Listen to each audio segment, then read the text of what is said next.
Welcome to Never Too Serious with Scott and Dave. I'm Scott. And I'm Dave. Dave, this is kind of a resuming of our last podcast. Yep, and a little add-on. Yeah. A part dose. Yeah. We, our last podcast, for those of you who are just catching this one and didn't catch the last one, our last podcast was about nearly dying and some people who kind of escaped death in some different ways. Car accidents, hiking accidents. Falling from the sky. Falling without your parachute. Just fully. a mere 30,000 feet. And at the tail end of the show, we kind of talked about some of the science behind it and how people experience different things when they're on an operating table and they're basically dead. And they think they see something. Yeah. Or don't see something. Or they hear stuff. They hear, or they might see themselves, yeah. And I know that when we were talking about it, we started having a discussion about, that could be just like having a dream. You could be dreaming something, because if you're asleep, you could be dreaming, and being in your situation that you're in, your mind and body might understand the situation you're in, and it could give you a dream that could have you, looking at yourself in a hospital bed. Yeah. I don't know. Your brain is your gateway to how you experience everything. Yeah. And if your brain is still functioning, then I would imagine it can pick up on different stuff. It can still be processing things. And if you're getting worked on, who knows? CPR, who knows? Your body and mind are going to be going through a lot of flashes and movements and drugs that you might be on at the time. That's a whole nother aspect of and we're going to talk about that today too. So that's why we're here. So it's just a very interesting thing. Neuroscience is interesting. Psychology. These are things that happen with your brain, and some people don't even realize that your brain does so much stuff. There have been folks who talk about, you got to think with your brain and feel with your heart. You know, but ultimately your feelings are still processed through your brain. Yeah, your heart just pumps the blood. Unfortunately, you don't want to feel your heart. If you're feeling your heart, you need to call 911. But it's all your brain. Well, okay, so I started doing a little bit of research, and I grabbed a whole bunch of clips today. So we've got lots of videos to watch. I'll try not to belabor certain topics, because I know some people are just going to be yawning. But Dave's getting started already. Yep, I'll hang in there with you guys. And by the way, yawning is also an interesting phenomenon, because it is contagious, and that's a function of your brain. See, that is a bizarre one. Not on my list, though. Just happened to.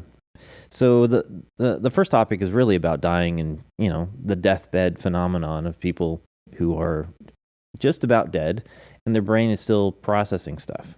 And so I thought, well, some people die, but how do you know what really is death? Because, if your heart stops, your brain still can be functioning. Right.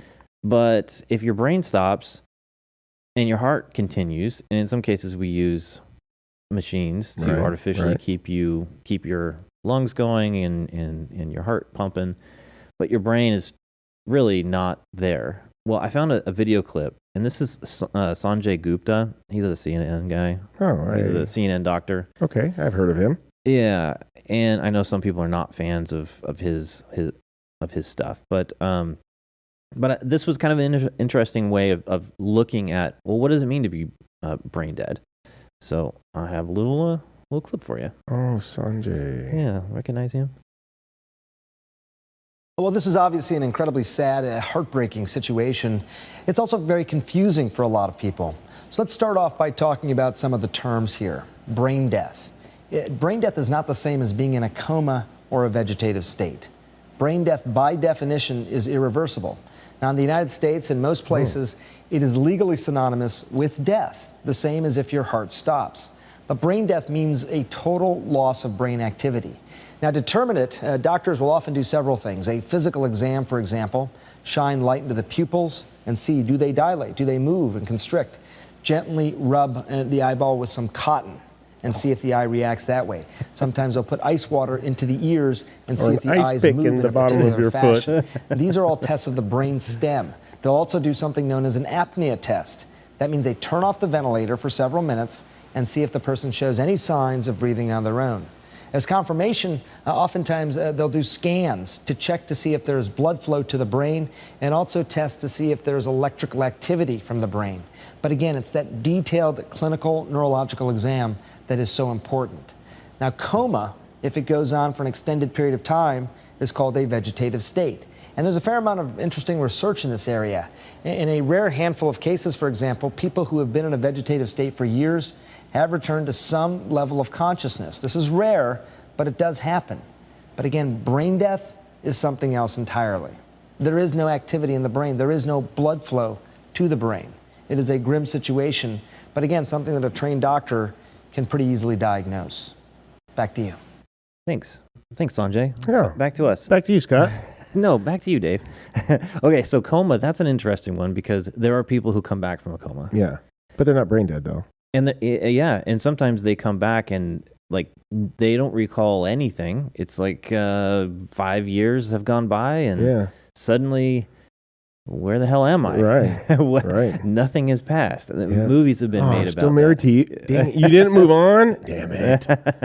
No, I know it. I mean, how I couldn't even imagine those people coming to. I mean, it may seem like, when you go to sleep, it's only a moment. You wake up. Maybe that's just all it seems like. Mm-hmm. But you would think you'd have some jet lag or something. I mean, can you imagine looking in the mirror and noticing how you aged? Like one day you're looking, in your 30s, and then the next day you're maybe in your 60s. Imagine what that would. And then I'm going to be like, can you just kill me? Did you see the bill? Yeah. What are you doing? Yeah. I couldn't imagine the bill on that. There was a story that someone had got some sort of injury. I don't know if it was a car accident or something. And it was like 30 years or something crazy. Wow. And they transferred this person from hospital to hospital, from country to country. And eventually they woke up in Germany, which is not where the accident had happened. And it's because they could do all these different studies and all these different ways of trying to get this person to have brain function again. Now, I don't know all of what happened when they woke up, but when you're talking about brain death and you don't have any blood flow, you don't have any electrical impulses, I don't fully understand how the brain can really recover from that. But if the heart's still pumping, I don't. Well, I think that's what he was, Sanjay there was pointing on, is that he said that once you're brain dead, it can't heal. Mm-hmm. And I was like, I guess I kind of knew that, but I've never heard anybody really say that, I guess. Mm-hmm. And so that is unfortunate. Yeah. But it does make me question, because, listen, I can't even put my dog down. So I understand, I understand people that don't want to pull the plug or whatever you want to call it. I don't think I could either. But, it just makes me wonder. Well, in this case, if it's a coma and there's still some brain activity, but there's no consciousness, maybe that's what happened to the person, who woke up in Germany. So there's maybe some activity, but it's still considered a coma. Now, think about the other, which is an induced coma, using drugs to induce a coma so that folks can have time to recover from whatever the trauma was, and they don't know anything that happened. Wow. And so that's not like dreaming, where your brain is really doing a whole bunch of stuff, and maybe you're some level of consciousness, maybe you can hear stuff that's going on, but that would just be so odd. Like, I've had surgeries. Have you had any surgeries where you were in under anesthesia? Nope. I even when I had my wisdom teeth, I helped them pull them out. Yeah, I'm sure that was an experience. So I've had a couple of different surgeries. I did have my wisdom teeth. I can't even remember, which is probably why I was knocked out.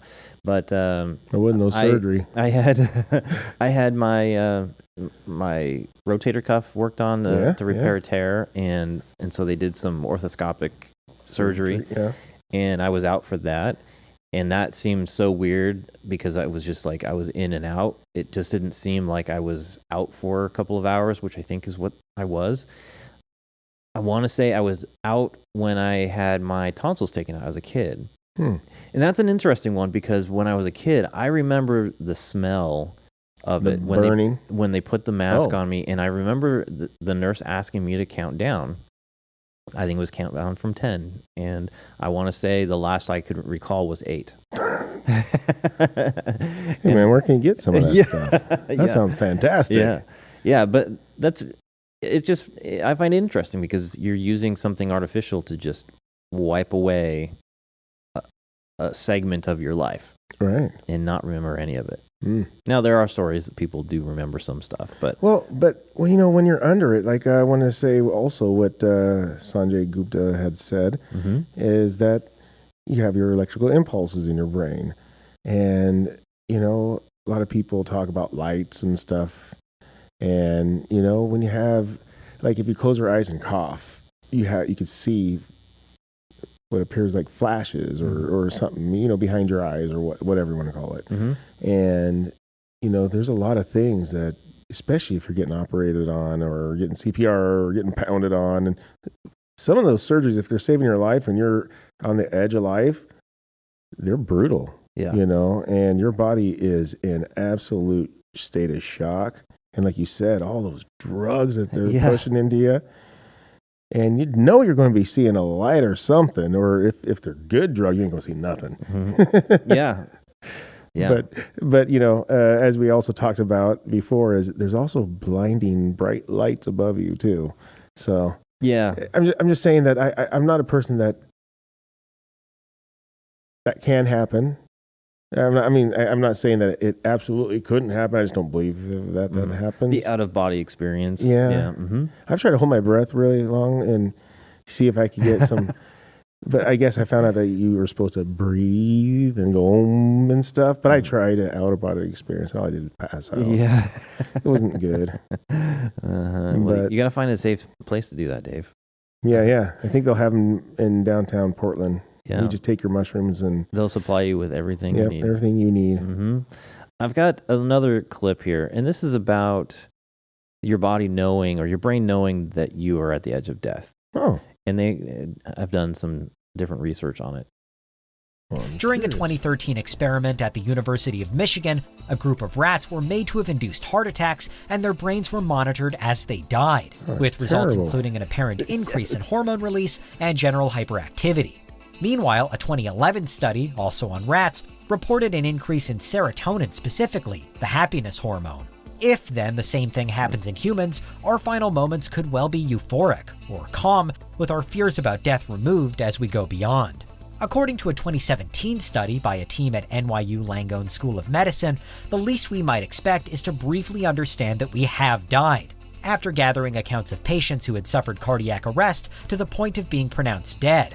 Only to be resuscitated shortly afterwards, there were cases when patients could recall the conversations had by doctors and paramedics around their dying bodies. So the brain knew how close to death it had come before being brought back. Okay, so two parts there, which is the rats and monitoring their behavior and their brain function and the neurochemicals that are going on when they induce a heart attack. And they were saying that there are like serotonin levels go up, which is kind of gives you a good feeling, like about to die. You're about to die, but feeling pretty good. It's like on Disneyland ride. The second part is when people come in with a heart attack and they're getting worked over and they have been pronounced dead, but then are able to come back based on, getting resuscitated. There's no, who knows if they've been shot up with anything, but generally speaking, you're in there and you're not, it's not like surgery. It's not like you're getting anesthesia or these other kind of drugs. And so some level of consciousness is still there. And then when they get revived, they're talking about having heard the conversations of the doctor and nurse who were working on you. Yeah. That's weird. That's weird. Yeah. But I could believe that because your ears are still hearing and your brain is still functioning. Mm-hmm. There's a part of you in your brain that has shut you down. Doesn't mean that those other functions haven't, but does it mean that you're also not, he's not, the persons aren't understanding in time, but they wake up remembering it. Mm-hmm. You know, so it makes sense. I mean, it's just a big memory bank, you know, so. Mm-hmm. It's weird though. I mean, I'm not saying it's not, but to me, I feel like it makes sense. I don't feel like it's it's not magical. Yeah, or supernatural, spiritual. Spiritual. Yeah. But okay, so this was the last little bit that I had on like the process of dying and what happens, and this was just an interesting one because we've talked about death on the podcast, and I have this fear of not being around. In some way, I want to make an impact while I'm here, and this guy, I want to say he's like a physicist, but he's a bright guy. I kind of recognize him. Yeah. And he's talking about digital immortality. Digital and genetic immortality are within reach. Already in Silicon Valley, there are companies which, for a price, will digitize everything known about you. Your credit card transactions, your emails, Instagrams, everything known about you can be digitized. And we have something called the Connectome Project, which will map the pathways of the entire human brain. All your memories, all your quirks, personalities, everything digitized. And we'll put it on a disk, and for the most part, we'll put it in a library. Today you go to the library and you take a book out about Winston Churchill. In the future, you'll go to the library and talk to Winston Churchill because all his speeches, his mannerisms, his memories, his letters have been digitized. I would love to talk to Einstein. I would love to talk to him, even if it's a computer program that has digitized everything known about him, his work, his writings, his speeches, everything, and a holographic image so that I can talk to him. And one day, we might be digitized as well. Hey, you're not going to waste a dollar on me, I'm sure. Great grandkids, and they'll be able to talk to their great ancestors. But I won't know about it because we become immortal. No, that's like, you know. It's just, I could almost have a diary and just video myself and tell everybody everything about me as much as I can. And the difference is the interaction potential, because if it's some digitized version of you that has all of your neural pathways mapped out, and there's some super intelligent computer can basically mimic consciousness, then the interaction is going to be a lot different. I think there are some movies that touch on this, but but it's still just somebody else's hand, and it's still a puppet. Yeah, it's not really you. And the you part, if it was about me, it's not like I get the enjoyment of it. I don't get to live on mortality. I just get to annoy people forever. And guess what? Who the hell's going to come by and push play on me or come have a conversation? They're like, are you kidding me? Mm-hmm. No, I don't know. I think that's it would be nifty. Me looking back, because I enjoy history, but me looking back in time and thinking, gosh, it would be really cool to talk to my great uncle. Well, sure, I agree with that. Edmund Halley, about the real one. His adventures in science. But I just think, to your point, then it's not really you. You've gone on and died, and someone just reanimated a separate consciousness or a separate version of you. It's really not you anymore. So, but would you know that? If they reanimated your consciousness, you wouldn't even know that it wasn't you. Well, the thing is if people go, if nobody comes by, what do you do if nobody comes around and talks to you? Oh, Oh, you're worried about being lonely, and Well, then you're sitting there like, oh, they brought me back, and nobody was fucking saying anything. Next thing I don't need to be digitized. And did you get that I was depressed? Huh? Did you get that in there? Oh, yeah, you brought that back too, didn't you? Thanks. So funny. Yeah. Nope. Time to put Dave back on the shelf. Yep. Shut it down. That's it. That is interesting. We'll just make him a Teddy Ruxpin or something. Yeah. What was that movie with Mark Wahlberg? The next topic, dreaming. Yeah. We've talked a little bit about dreaming, and I find dreams very interesting. I've had some different dreams where I had the ability within my dream to kind of dictate the path and the story. And I've had some dreams where I was, how do I say this, fighting with my spouse because she did something, not like physically fighting, but like arguing because she did something in my dream that hurt me. And then the next day I get up and I for some reason I'm pissed at her. Go by back of the head. What the hell was that for? Yeah. No, my wife, and I'm sure I have too. I know my wife has woken up and pissed off at me because I've done something in her dream, and I'm like, well, tell me about it. I mean, yeah. No, but yeah, I've had crazy realistic dreams. I mean, woke up thinking that, I had a dream that there was a huge spider on the middle of my back, and it happened to be, like if it was sitting there like digging into my back, going in the middle of my back, and I woke up, and while I'm awake, I'm trying to get it off, and I feel it, and I'm still feeling it, and I'm like, the dream was so real, I was feeling it while I was awake. It rolled over to reality, and thank God there was no freaking, no big spider. Yeah, my wife could tell you stories about me waking up in the middle of the night and brushing spiders off her face. Because I had dreamed that there were spiders coming down from the ceiling and landing on her, and I wanted to save her and get them all off of her, and then she gets all pissed at me because, You just my hands are in her saved her face. butt, yeah, I just and saved she's you. all upset. That's right. Jeez. Yeah. You could brush spiders off of me anytime. Okay. Yeah.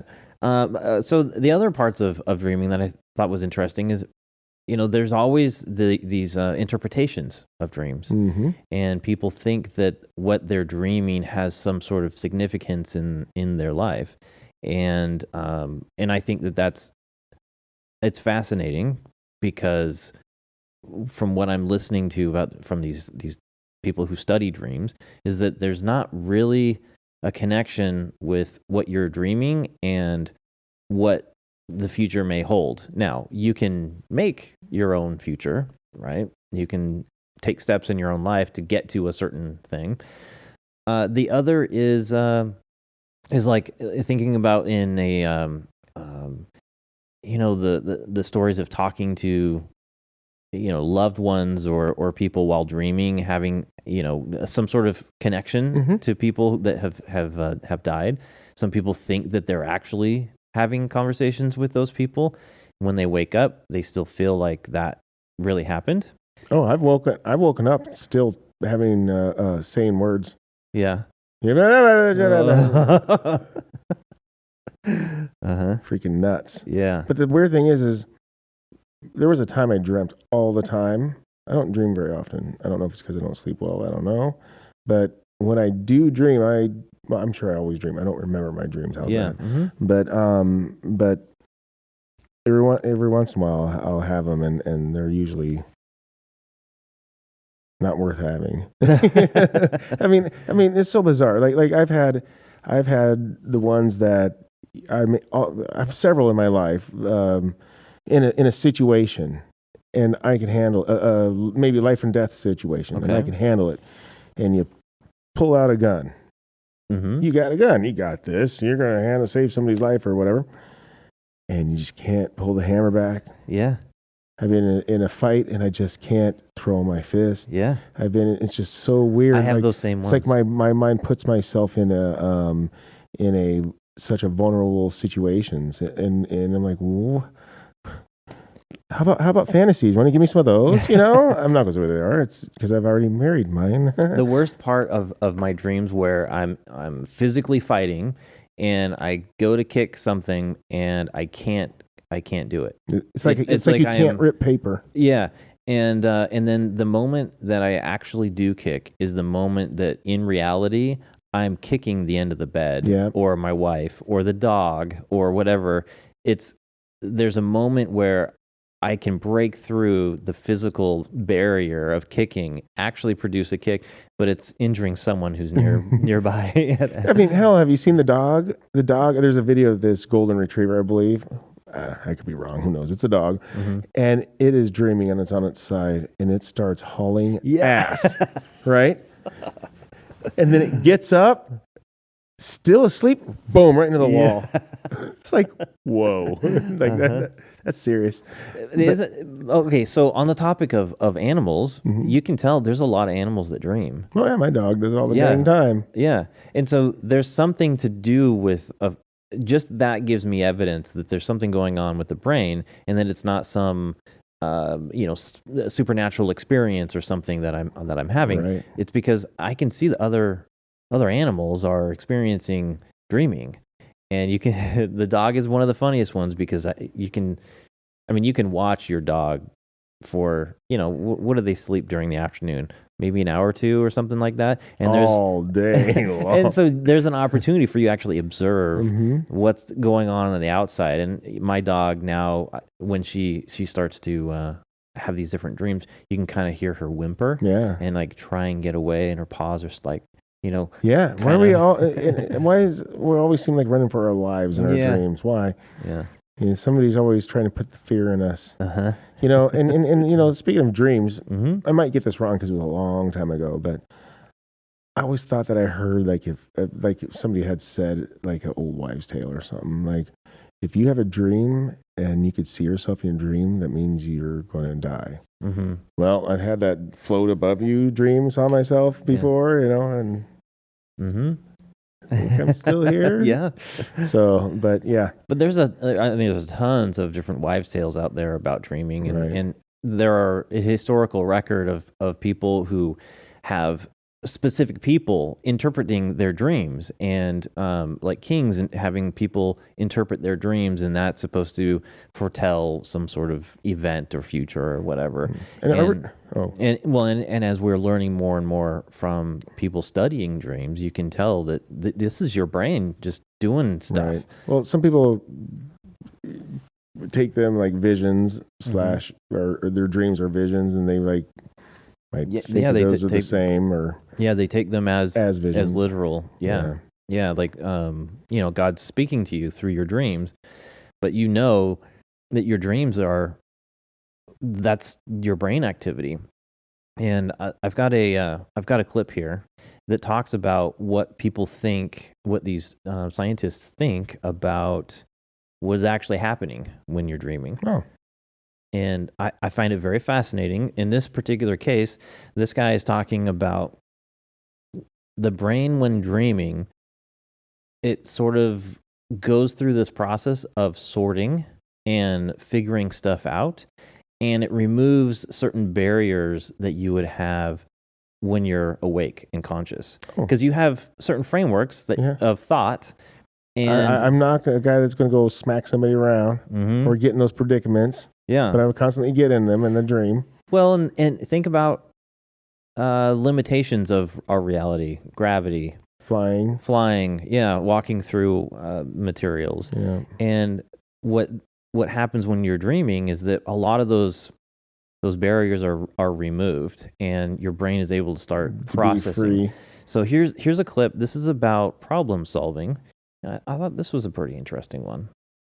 This is a study from William Demmett, published in the early 1970s. He gave 500 students a brain teaser, and he told them to think about it for 15 minutes before they went to sleep. How many of you have seen this brain teaser before? The letters OTTFF. Form the beginning of an infinite sequence. Find a simple rule for determining any or all successive letters. According to your rule, what would the next two letters be? So I'm going to pause it just for a second there, because I was never really good at these patterns, like figuring out what the next sequence is. And this is interesting because these are folks who are trying to solve this problem. But part of the instruction is to think about this for, was it 15 minutes before you go to bed? They just want to know what the next two, if you're going to make a pattern out of it. Yeah. O and a T? Yeah. What would be the next? For that? Yeah. What would be what would be the next set of letters in that particular pattern? Out of the 500 students, there were 87 dreams that were actually about the brain teaser, and a handful of them actually solved it. So here's one example of that dream. I was walking down the hall of an art gallery. I began to count the paintings. 1, 2, 3, 4, 5. But as I came to the 6th and 7th, the paintings had been ripped from their frames. I stared at the empty frames. Suddenly I realized the 6th and 7th spaces were the solution to the problem. OTTFF stands for 1, 2, 3, 4, and 5. 6 and 7 are the next two in the sequence. So S and S would be the two letters that follow. Yeah, but that's if you wanted to stand for that. What are you saying, Dave? I'm not saying a damn thing. I just think it's so interesting because right off the bat, I would not be able to finish this particular pattern because, okay, so the pattern is OTTFF, and it is this form is the beginning of an infinite sequence. It will always go, no matter, how high, it's always going to have this sort of pattern. But there's no significance to me just looking at, the three letters that are represented. OTTFF. But then if you thought about it and had no boundaries, because I'm thinking in terms of letter, just what would be the next letters, not considering I'm looking that this at them also as parallels numbers. Yeah, well, so, not me. Yeah, I was looking at them as they are shapes. Oh, okay. Like is there O, T, they're letters, but they're their own shapes. So just like if the O was a triangle and the T's were square and the F was, what's another one? Rectangle. We'll go with rectangle. I would just think it would be, that's how I kind of saw it. So I just thought, well, I could just go O, T, T, F, F, O, T, T, F, F. There's your pattern for eternity. There you go. Yeah, yeah. But that's because that's like pop-up books style, Sesame Street. Simplifying that it. Literally showed you patterns, not. This is like code breaking. Not like, yeah. There you go. Yeah, not like adult stuff. And I went all the way back to like preschool. Yeah, but the idea of dreaming removes a lot of the structural barriers that you would have in your brain about limiting what those things could represent. Could like think outside of the box. Exactly, thinking outside the box. Yeah, and so dreaming has a tendency to not only process the stuff that you've been experiencing throughout your day, but also give you an opportunity to think outside the box. But he's right. I mean, if especially if I have something that's not normal in my day, something that, you know what? Here's a perfect example. If your mom came into town and stopped in and said hi, there's a big chance I might have a dream about your mom's doing, I don't know, making cookies, you know, because that's out of the norm. I don't think I remember too much because I don't give too much of my brain to think about, because it's so, day in, day out. Yeah, well, this guy, he said it was like almost 550 or so participants, and 80 of them actually had dreams about this, and a smaller than percentage of those people actually had solved it within their dream. I'd be curious to know if the other ones had dreams too, but just not about this. Oh, I'm sure they did. Yeah. Because I was going to say to that is, how do you know they just didn't remember the dreams of that? Yeah, because you'd mentioned that earlier. You're like, oh, I don't always remember my dreams. Or you don't always dream, but you may just not remember. And it sounds like everyone dreams. It's just that they don't remember. But what if they dreamt it, but they just didn't remember that as well? Yeah. Yeah. I just don't know. One of Just curious. the guys who does this. In fact, I have a quote. I want to say Bob Strickgold. He says, "When you sleep, your brain is figuring it out, holding on to relevant information and throwing out the rest." He's a guy who studies dreams, and he had mentioned, well, if you don't think that you dream, then go to bed and drink a whole bunch of water, because by the time you get into that REM sleep, you'll probably have to pee. And so you'll end up getting woken up by, your physical issues. And within that process, you may wake up in the middle of a dream and you'll remember it. He says, if you go through an entire sleep cycle, evening till morning, and you was really relatively uninterrupted, you may not remember your dreams, because you have to get over into that waking state. There's a certain plane in between. Mm-hmm. Yeah. Yeah. I just find that interesting. Here's some other things. He was mentioning that a lot of creativity happens when you're dreaming. There's a couple of different famous ones that I had written down. Dmitry Mendeleev, he's the guy who created the periodic table of elements. Relatively complicated. There's logic to it about, the mass of these different elements and where they would then be placed on the periodic table. He had a dream because he was trying to figure out a good way to represent these things, and he actually dreamt the periodic table and was able to formulate that table based on what he had figured out in his dreams. Another, Paul McCartney, very famous Beatle, he dreamt the song Yesterday. Is that right? Yeah. He did a lot of drugs, Well, he's a Beatle. But so creativity. One of the experiences that I actually have is that part of my day job is that I'm an IT guy, and in particular, I've been designing a database that keeps track of a lot of student information. And one of the challenges that was presented to me early on was figure out a way to track our attendance.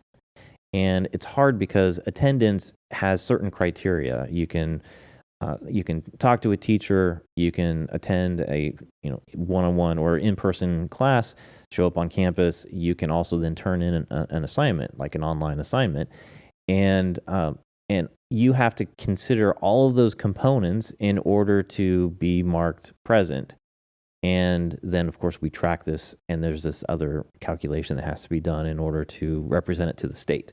Now, some of the things have changed since I originally created it, but it was a big challenge for me because I was not natively a database design kind of person, so I was still kind of learning how to do the programming, and I was trying to solve this problem, and I had been working on it pretty hard for at least a week. And I recall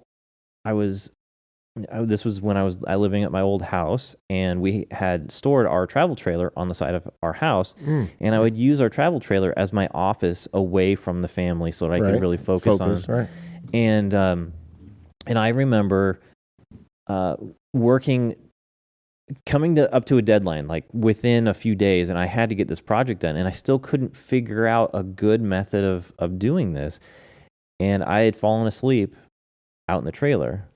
And that night, couple beers, I'm sure. no beers that night. Uh-huh. But that night, I had a dream, and I came up with the solution for that attendance module. And the next day, I had it all programmed. The next day, Is that right? yeah. And it was weird because in my brain, a lot of things that I was like the barriers that I was running into, the mental barriers of how to do this, disappeared, and I was able to find a very unique path to programming it.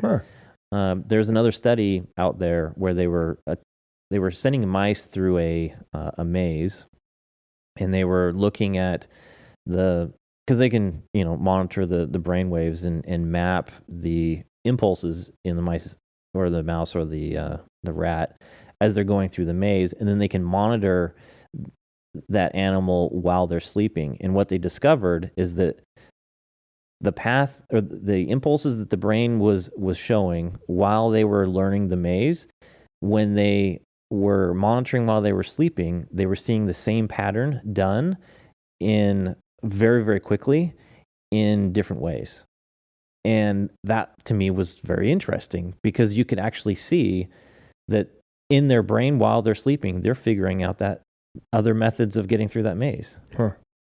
Yeah. That's interesting. It's crazy. I have had more, I feel,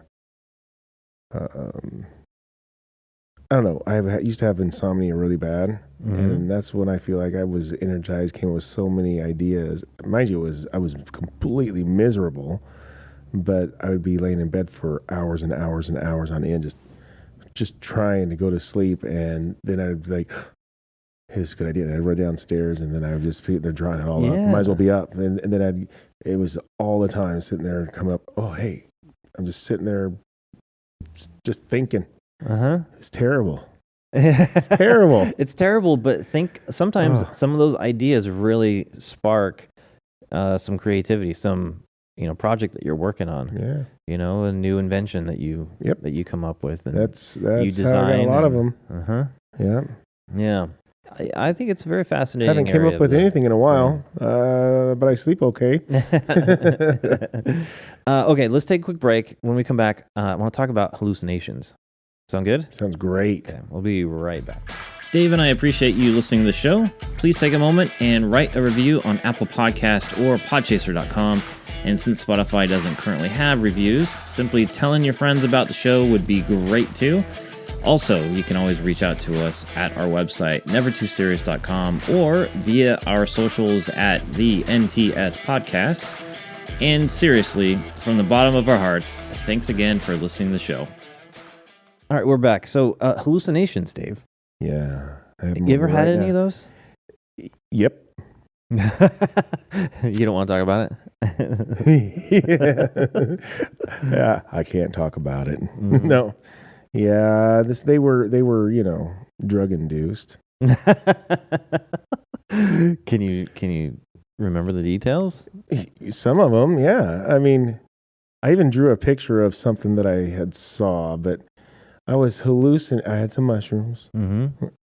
And I just ended up kind of sitting upside down on the couch somehow and staring at the ceiling. And then the ceiling, it kind of had something that was hovering underneath the ceiling, just over the ceiling, and it looked kind of like a plant cell membrane thing, where it was all segmented, but it was all fuchsia and purple and blue colors.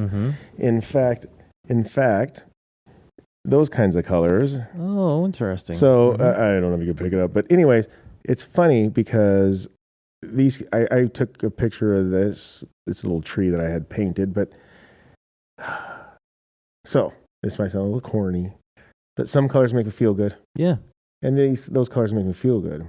And it was funny because the whole ceiling, but it would move like it was a water bed, and it was floating, and it was weird, and they had like watermelon seed black spots all over it. And it was really, really, really bizarre.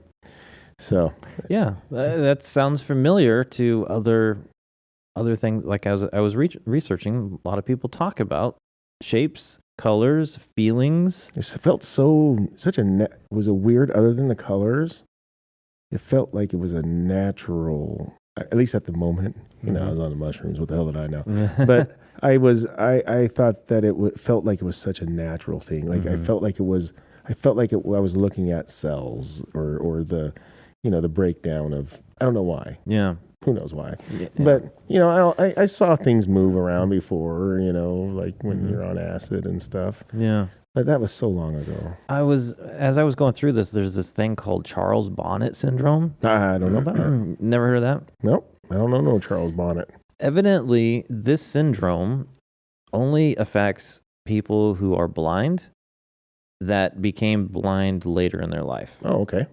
Or at least they used to have vision. Yeah, they used to have vision, but they're very visually impaired now, or completely blind. Okay. And what happens is, like, they will visually see shapes, colors, like very vivid shapes and colors, but they're blind. and they'll be sitting there, not high on anything. They'll be completely awake, Yeah. and suddenly their brain triggers these hallucinations. And I guess this syndrome only happens with people who have had some previous visual experience. It doesn't. People who were born blind don't experience the Probably same 'cause they thing. hadn't seen it. Exactly. They do, yeah. Mhm. Yeah, and they think that potentially that these folks are, because they don't have any more stimuli coming from those particular sensors, that their brain is kind of filling in for them. Sure, I could see that. Mm-hmm. It's not even misfiring; it's just firing. But Yeah. you just can't see. Yeah, I mean, it's just not coming from your You're just not visualizing. It's your just, sensors. Yeah, it's just projecting on the back of your eyelids, if you will. Yeah, your brain is picking up stimuli that it's creating. Yeah. Yeah. Yeah, that's weird. Yeah. That's very weird. I got into a few different TED Talks because TED Talks, there's some interesting ones, and there's tons of them out there. And so I thought, well, let's see if the TED Talks have anything to do with this stuff. And I found one that is talking about your brain being a predictive engine. And in other conversations, we talked about this, where your brain kind of fills in the gaps. Yep. Where, like, your eyes can't see an entire picture. And in fact, what's interesting is our eyes actually see everything upside down, and our brain flips it right side up, just based on how the lenses on our eyes work. Now, just off this, I've heard this years ago that that if you live upside down long enough, that your brain will adjust it back. I heard this guy that there was a guy that lived upside down, and he walked on his hands, and he had a sleeping bag stapled to the wall, and he would zip himself up. And I think that he could see, like, his brain, his mind flipped it. Huh. Weird. Yeah. Well, okay, so you could quote me on that and tell me I'm wrong, but it was a long time ago when I saw that. Well, you've had LASIK, Yep. and I've been contemplating getting LASIK. You should. And I want to say that it's my old coach. He got LASIK, and he had one eye shaped, or whatever, however LASIK works, shaped so that he could see it at distance, and the other one, his other eye, to be close up. And it was kind of confusing at first, but eventually his brain compensated so that he could see at distance and close up. You ever heard this before? Yeah, I know a dumbass that's done that too. Yeah. To be fair, I'm not calling him a dumbass for doing it. I am a little bit, but the guy that I know that did it is a dumbass. But yeah. And do you know what his results were? It's hard. It's not fair to use this guy because everything is perfect with him. Oh, okay. So it was probably the best thing is Christ come down and touched him. Yeah. But it's concerning because what he does for a living. But this was kind of like a someone that I knew said that this for a while it was difficult, and then eventually your brain just adapted. Yeah. My wife thinks I'm attractive. I mean, yeah, boy, that's an interesting mystery. It took about 20 years for her for her brain to accept that, but at least I think so. Either that, she's a great liar. Okay, let me play this clip about your brain being a predictive engine. Yeah. Let's start with experiences of the world around us, and with the important idea of the brain as a prediction engine. Now, imagine being a brain. You're locked inside a bony skull trying to figure what's out there in the world. There's no light inside the skull, there's no sound either. All you've got to go on are streams of electrical impulses which are only indirectly related to things in the world, whatever they may be. So perception, figuring out what's there, has to be a process of informed guesswork in which the brain combines these sensory signals with its prior expectations or beliefs about the way the world is to form its best guess of what caused those signals. The brain doesn't hear sound or see light. What we perceive is its best guess of what's out there in the world. Let me give you a couple of examples of all this. Now, you might have seen this illusion before, but I'd like you to think about it in a new way. If you look at those two patches, A and B, they should look to you to be very different shades of grey, right? But they are, in fact, exactly the same shade. And I can illustrate this if I put up a second version of the image here and join the two patches with a grey-coloured bar, and you can see there's no difference. It's exactly the same shade of grey. And if you still don't believe me, I'll bring the bar across and join them up. It's a single coloured block of grey. There's no difference at all.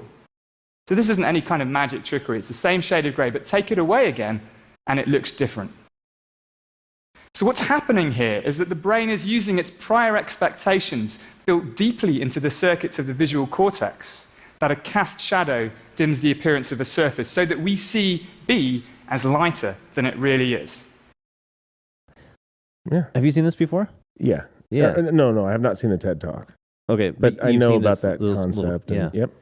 Yeah. Okay. So those of you not watching us on YouTube or on Spotify, it looks like basically a checkerboard, and there's a dark colored checker that's marked as A, and then there's a lighter color checker marked as B, and then there's this cylindrical thing on the corner that's casting a shadow over top of B. And his point is that we're looking at it with prior knowledge that when you're seeing a shadow, it changes whatever is behind it. And what his point is that our brains are being tricked here because they're actually the same color, the same shade of color. And because there's that object casting a shadow, it changes our perception, our guess of what. See, I don't think our brains are being tricked. I think our brains are genius, that they just know that it's going to be difficult. We already know there's going to be difficulty seeing it and just adjusted it for us. It's amazing. It's like those glasses that, when the sun comes on, oh, we got you. I'll just switch that. I'll just dim it for you. But yeah, it is amazing. These mind/eye tricks, they're not eye tricks, they're mind tricks is what they are, they're fun. They're a lot of fun. So this TED Talk also goes on, and this one was really, really fun to me. I'll describe what's happening after we watch the video, because those of you who are watching us on Spotify or YouTube will get a kick out of this. So let's return to the bodily self. How does the brain generate the experience of being a body and of having a body? Well, just the same principles apply. The brain makes its best guess about what is and what is not part of its body. And there's a beautiful experiment in neuroscience to illustrate this. And unlike most neuroscience experiments, this is one you can do at home. All you need is one of these and a couple of paintbrushes. It's a prosthetic hand. Yep, fake hand. Now, in the rubber hand illusion, a person's real hand is hidden from view, and that fake rubber hand is placed in front of them. Then both hands are simultaneously stroked with a paintbrush while the person stares at the fake hand. Now, for most people, after a while, this leads to the very uncanny sensation that the fake hand is, in fact, part of their body. And the idea is that the congruence between seeing touch and feeling touch on an object that looks like a hand and is roughly where a hand should be is enough evidence for the brain to make its best guess that the fake hand is, in fact, part of the body. Okay, so those of you who can't see it, there's a prosthetic hand in front, and the guy is the tester person is using a paintbrush and brushing the fingers that the participant can see.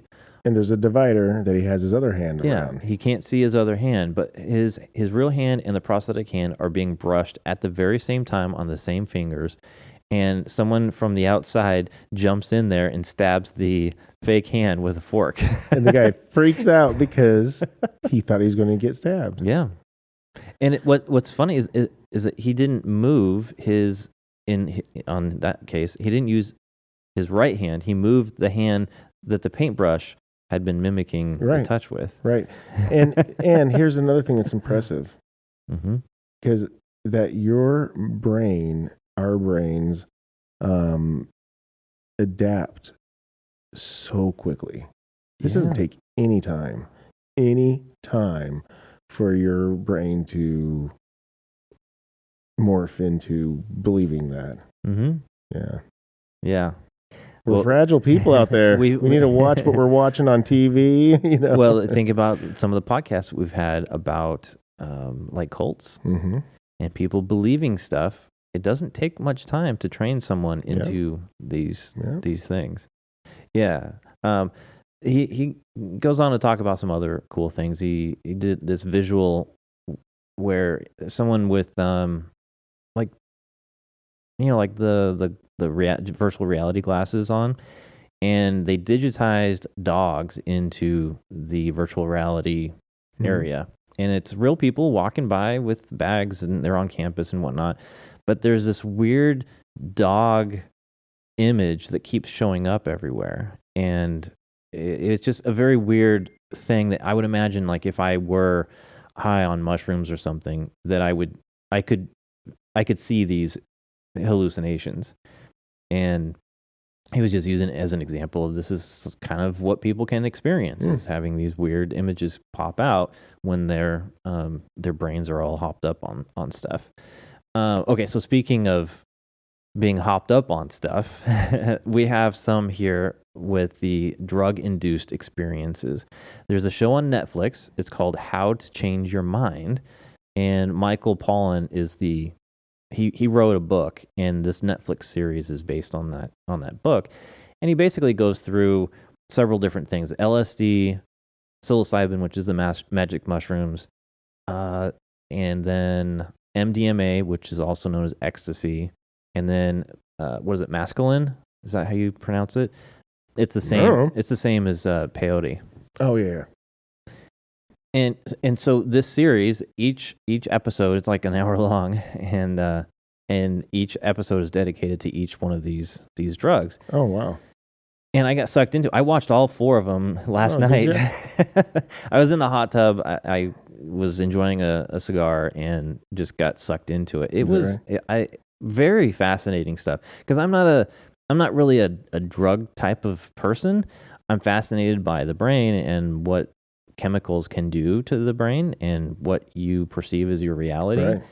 How people on crack could hold those positions in a back bend for who knows how long. I've seen some of that. Oh my gosh, drugs are amazing. They have no idea what reality is. Not at all. Okay, so I'll go through this really quick because I know we're running out of time with the show here. There's an ongoing theme as I was watching this with every single one of these, and that is that we have basically people are trying to communicate what their experiences are when they're on these different things. Oh. And there are some really good things about each trying of these to keep drugs. it serious and professional while they're on these things. Well, okay, or to get actual information. I want to say that the big push with this series is really about legalizing these things to study in medicine, because there's potential good medicinal things that could come out of these particular drugs. That is true. And I'm not against that. I don't want to see people on the street doing this sort of thing, because they just it can create some real safety issues around other people. Well, then also, to be fair, you could use them for medicinal issues, but I don't know how many medicinal drugs out there are being abused too. So yeah, they'll just be abused too. The way I look at it is that these drugs shouldn't be outlarded for study in the laboratory or in medicine. I don't know. They were painted as so bad or absolutely of no value. Yeah. I don't know how long ago, but forever ago. But yeah. 1970 under Nixon, LSD was outlawed. Well, what about morphine? Mm-hmm. You know? Yeah. Didn't they walk around like sipping on that shit back in the day? Well, so morphine is interesting because it's I believe it comes from the poppy. Yeah. And yes. Yeah. And there's a lot of other drugs that come from, because those are all opioids, and we of course have this opioid epidemic right now with, I want to say, fentanyl and some other things that are coming across the border, and but there are some benefits to it. I think all these drugs we should have the ability to study them. At least I'm ability to study I'm not them. sure about people doing them, at their house and stuff. But but at least we should be studying them because Yeah. I'm curious and I want to know more about this stuff. LSD, some of the key folks, Albert Hofmann was the first guy to synthesize LSD. He's from Switzerland. Originally came from a fungus that used to grow on rye plants. Albert? Hoffman. Oh, he came from a fungus? No, he synthesized LSD from a fungus. Is that right? Yeah, and his first experience was he accidentally got it on his fingers during some experiments and had an experience himself. Wow. Yeah, he said that he continued to take LSD, and he had one of his assistants follow him home on a bike ride. And he described this weird experience that he had while he was riding his bike home high on LSD. Yep. Yeah. Timothy Leary, we've talked about him before. He was a guy, him and Richard Alpert, that used to work at Harvard and were studying LSD. And ended up getting fired because their experiments got sloppier and sloppier. And Leary, anyone who knows anything about LSD, he's like the father of the movement. Oh, is that right? Yeah. It was outlawed in 1970 under Nixon. They changed it over to a Schedule I substance, which basically made it an illicit drug and had no medical use, like you had said. Eventually, I want to say in 2007, LSD became legal in Switzerland to study because there are some interesting medicinal value to LSD. Things like talking about microdosing LSD and being able to get rid of anxiety and depression and some of these other mental disorders, and having people experience things slightly differently. When they come out of this high, they look at life differently. And in some cases, sure they do. Well, in some cases, these have been methods of people getting out from under other like addiction problems. But the other one, psilocybin, that's a magic mushroom thing. And you were talking about magic mushrooms. There is an interesting questionnaire that folks would have to answer or fill out at the end of their experiment.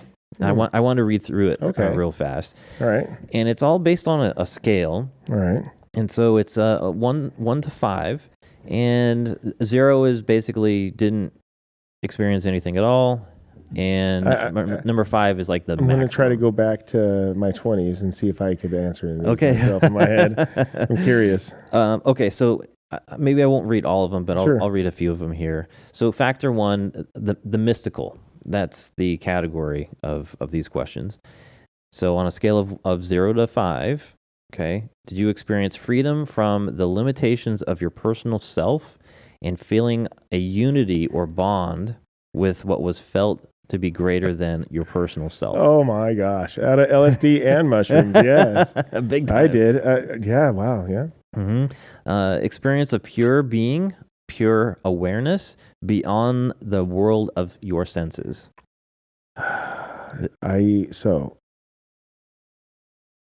So yes, I do remember when the LSD and because I have a lot of the same experiences and stuff from those. We use the word clarity a lot. Well, so the next one, experience of oneness in relation to an inner world within. Okay. These are ways of describing supernatural almost. Right. You know, this feeling that you are so connected and grounded or freed that you have this amazing understanding of everything. No, I can't say that. I was having fun, but I don't know if I've. Well, again, this is I've unlocked a. Yeah, I'm just curious. This is the mystical category, right? Yeah, so these are that's talking about people having these really mystical experiences, experience of unity with ultimate reality. It's interesting how they title some of this stuff, how they phrase it. Feeling that you experimented eternally and infinity. Nope. Experience of oneness or unity with objects or persons in your surrounding. Yep. Experience the insight that is all all is one, awareness of life or living presence in things. I've been drunk enough to have those too, though. A sense of being at a spiritual height, a sense of reverence, feeling that you are experiencing something profoundly sacred and holy. I didn't do it so many times to have a bunch of different maybe experiences. Mm-hmm. I've only done them. Mushrooms. I guess I did those a few times, but and LSD was only a couple times. So I wasn't big into those things, but I was curious. Well, imagine though, experiencing it now as an older adult versus you when you were much younger. I don't know. Your reality is different now. The way that you live, the things that you believe in, your understanding of the world is different now, and so to have these experiences would maybe be a little bit different. Oh, I would imagine they would be. The other thing that you talk about is the framing of it. So when they're going through these experiments, they put you in a very specific place with a very specific setting, and they put you into a kind of a mental state, and there's a feeling of safety, of people being there to take care of you, to help guide your experience. So not in a graveyard. And so yeah. No, not in a graveyard. Yeah, I've dropped acid in the graveyard before. Yeah, that'd be a little freaky of an experience, I would imagine. The framing of that experience would be weird. That's funny. So some of the other, so that was the mystical category. Another category is just positive mood, experience of amazement, feelings of tenderness and gentleness, peace and tranquility, feelings of joy. The other category is transcendence of time and space, loss of your essential sense of time and space, loss of your usual awareness or where you are, sense of being outside of time and space, being beyond past and future all at the same time. Yeah, I didn't get that deep. Being in a realm with no space boundaries, and experience of timelessness. Last category is I don't even know how to pronounce this. It's something that's hard to describe in words. Okay, so it's the sense of the sense that experience cannot be described adequately in words, feeling that you could not do justice to your experience by describing it in words, feeling that it would be difficult to communicate your own experience to others who have not had a similar experience. So basically, it's like you can't describe it, because the theme here among this entire questionnaire, and to be honest with the rest of these drugs, is it's so tied to your emotional state. Oh yeah, let's go back to something that a lot of people can understand is alcohol. If you're sad, you drink alcohol, you're going to be a little bit, it's not going to make you happier. You're going to be more sad, right? If if your lady left you or something, if you're pissed off and you drink your alcohol, it ain't going to make you happy. You're going to be more pissed off. Same with happiness. If you're happy, you're just going to have a ball. Yeah. But they'll tie to how you are or who you are with and your surroundings. So you ever say, hey, man, you don't want to trip, so you got to have good surroundings, man. You got to make sure you're with somebody that could help you out. Yeah, which is why they kind of frame these things in a safe way.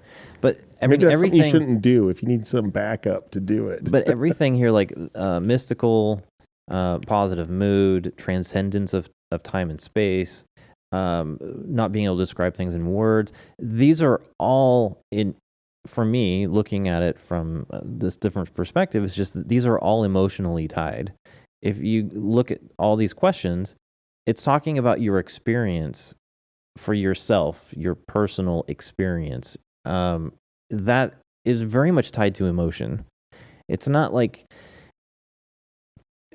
another word that people have said is reality, is that reality. Well, but what is reality? Is it subjective? Is reality what you experience? Because your reality, let's say on mushrooms, and your description of what's happening to you right now as I'm sitting next to you, I would go, yeah, that's not actually happening, Dave. Right.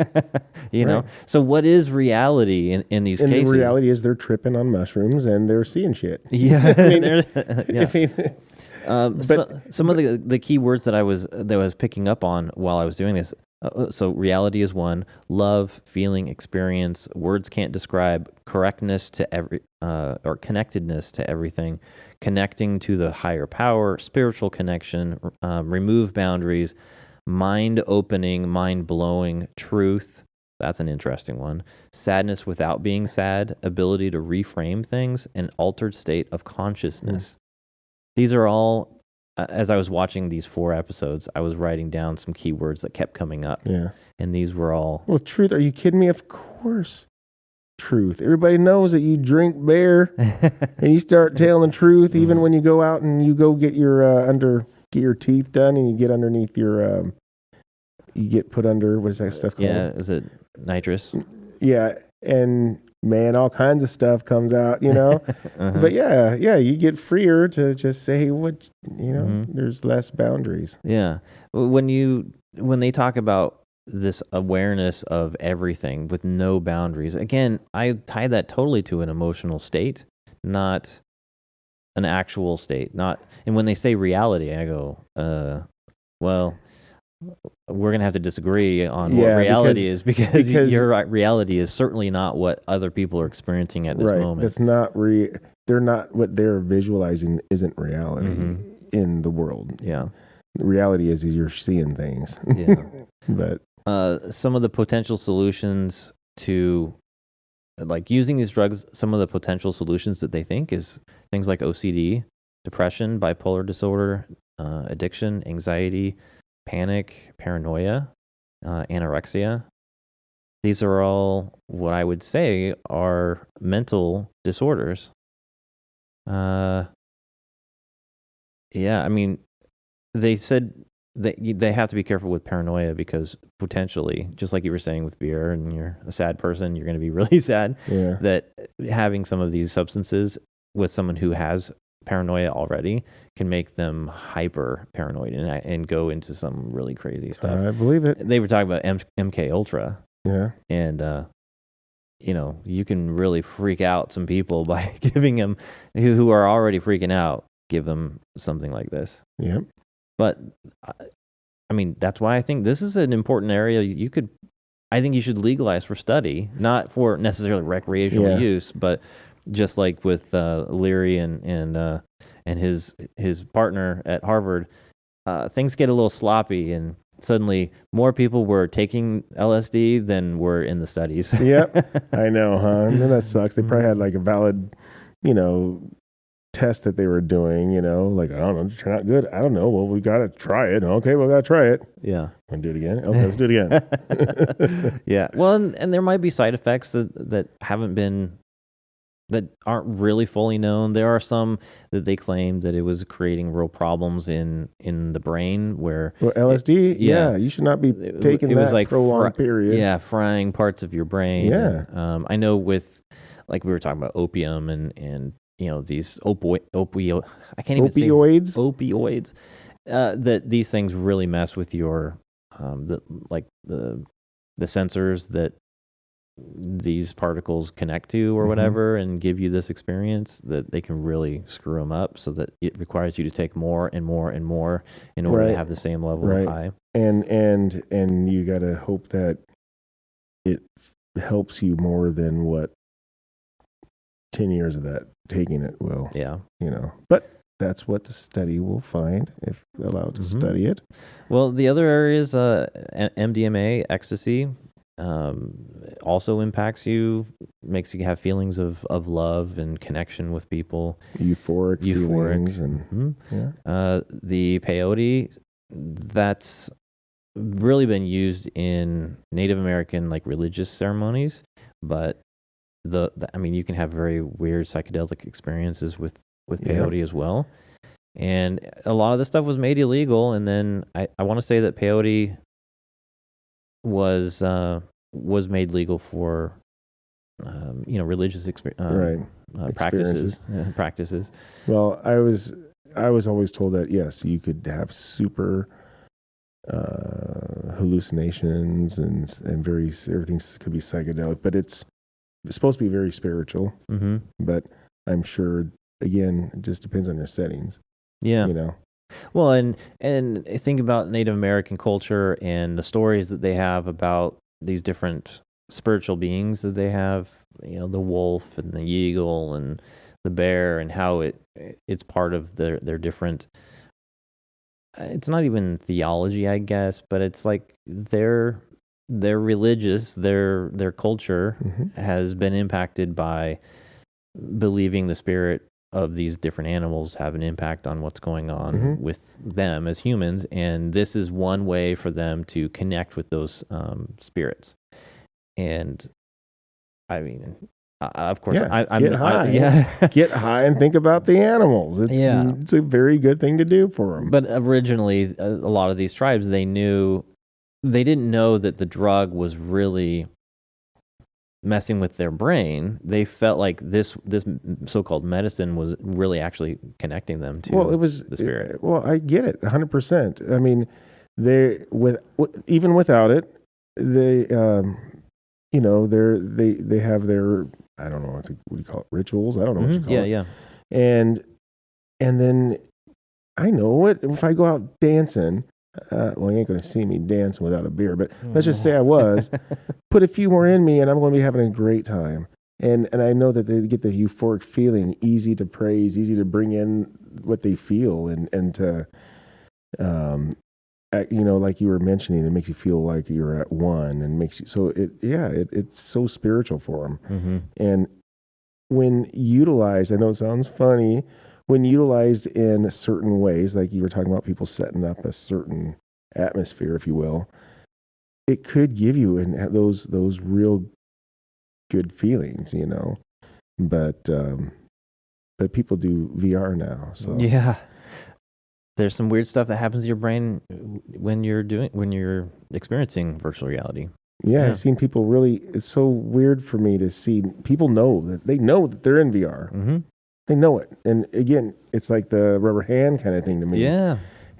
But somebody could go by and like just mess with them, and they'll fall, freak out on the ground and scream for bloody murder. Like if they're on a roller coaster and a lady will hit the ground and scream, like, you're not you're standing up in your living room.